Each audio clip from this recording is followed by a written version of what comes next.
Bonjour tout le monde, dans cette vidéo nous allons voir 5 jeux vidéo qui sont totalement hilarants. C'est parti!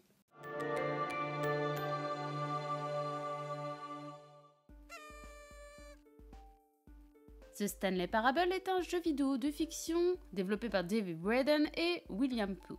Une version améliorée intitulée The Stanley Parable Ultra Deluxe est sortie en 2022. Dans The Stanley Parable, vous incarnez Stanley, un employé de bureau dont la vie monotone est subitement interrompue lorsque tous ses collègues disparaissent mystérieusement. Se sentant perdu avec son quotidien brisé, c'est à ce moment-là que la voix du narrateur entre en jeu. Ce narrateur clairement sarcastique commence à guider Stanley dans son périple à travers les bureaux vides et dans nos choix pour progresser.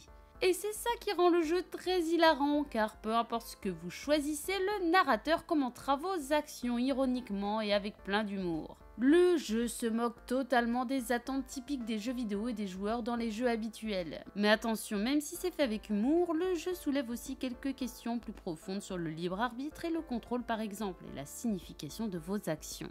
Les graphismes ne sont pas le point central du jeu, mais sont efficaces et suffisants, car ici c'est la narration qui est le plus intéressant. Le gameplay est simple mais très bon et surtout le jeu est vraiment drôle. Et nous pousse à réfléchir sur pas mal de choses concernant les jeux vidéo. Par contre, un peu court, j'avoue qu'on en aurait voulu un peu plus. Octodad Deadliest Catch est un jeu vidéo indépendant développé et distribué par Young Horses Incorporation sorti en 2014. Il s'agit de la suite du freeware Octodad. Le joueur incarne Octodad, donc un poulpe qui tente de se faire passer pour un être humain. Il vous faudra donc contrôler les mouvements maladroits de ce poulpe qui possède des tentacules à la place des bras et des jambes. L'histoire tourne autour de la tentative d'Octodad donc de maintenir son apparence humaine tout en accomplissant des tâches quotidiennes comme faire les courses, préparer le petit déjeuner ou nettoyer la maison, entraînant une série de situations absurdes et humoristiques où il doit éviter d'être découvert en tant que poulpe. Le jeu propose également un mode coopératif où les joueurs peuvent contrôler différentes parties du corps d'Octodad, ce qui ajoute une dimension encore plus hilarante au gameplay. Ce poulpe se veut pas facile à maîtriser pour créer un véritable challenge à le contrôler et qui provoque des moments carrément drôles. S'il vous plaît, n'abandonnez pas les premières minutes du gameplay. Pas facile au début car au final il se maîtrise très vite. Le monde est très interactif, vous pouvez trouver des objets cachés, relever des défis et provoquer plein de fou rire à souhait. Son humour farfelu et ses mécaniques de jeu originales font de ce jeu un jeu à ne pas rater si on veut passer un très bon moment et encore plus entre amis. Un peu court également, mais vraiment à ne pas rater, comme je l'ai dit. Moi en tout cas, je me suis bien marrée. Untitled Goose Game est un jeu vidéo australien développé par House et publié par Panic, sorti en 2019. Si vous aimez les oies et que vous adorez embêter le monde entier, alors ce jeu est fait pour vous. En effet, les joueurs incarnent une oie espiègle qui se lance dans des missions hilarantes pour semer le chaos dans un village paisible. Vous devrez accomplir une série de tâches comme voler des objets ou frayer des habitants pour perturber la vie quotidienne du village. Mais ne croyez pas que ce sera facile d'embêter son monde. Et non, il vous faudra réfléchir, user de malice et surtout être logique pour avancer dans les niveaux et réussir les objectifs.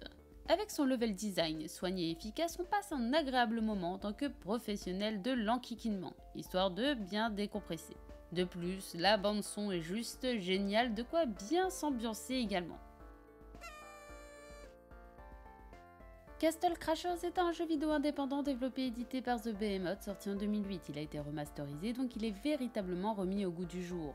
Le jeu met en scène une aventure épique où jusqu'à 4 chevaliers partent en quête pour sauver des princesses enlevées et déjouer les plans d'un sorcier maléfique. Le style cartoon, les personnages hauts en couleur et l'humour décalé apportent vraiment une touche de fun dans l'aventure et le multijoueur est juste véritablement un régal et apporte beaucoup de fou rire. Les joueurs utilisent des attaques variées, des combos et des compétences spéciales pour vaincre les ennemis. Graphiquement, il est beau, les combats sont bien faits et sont entraînants. L'ambiance sonore est efficace et plaisante et les personnages ainsi que les environnements sont conçus avec un mélange d'humour et de fantaisie. De quoi passer un excellent moment. Son gameplay frénétique et son aspect multijoueur en font une expérience amusante et conviviale pour les joueurs de tout âge. Fou rire garanti. Une aventure absurde avec un humour décalé, des dialogues comiques et des situations loufoques, voilà ce que ce jeu totalement déjanté vous offre au menu. Battle Block Theater est un jeu de plateforme comique développé par The Behemoth et sorti en 2013, et ce que l'on peut dire c'est qu'on ne peut que passer un bon moment en y jouant. Alors que Hattie Hattington part à l'aventure à bord de son bateau avec ses amis, ils se font surprendre par une tempête et échoueront sur une île mystérieuse. Alors qu'ils essayent d'explorer un théâtre, ils remarquent que l'île est peuplée de chats étranges qui les font prisonniers et les forcent à jouer dans des spectacles terrifiants pour eux. À vous de tout faire pour vous en sortir. Le jeu propose une grande variété de niveaux de plateforme, chacun présentant des défis uniques, tout cela dans des décors soignés.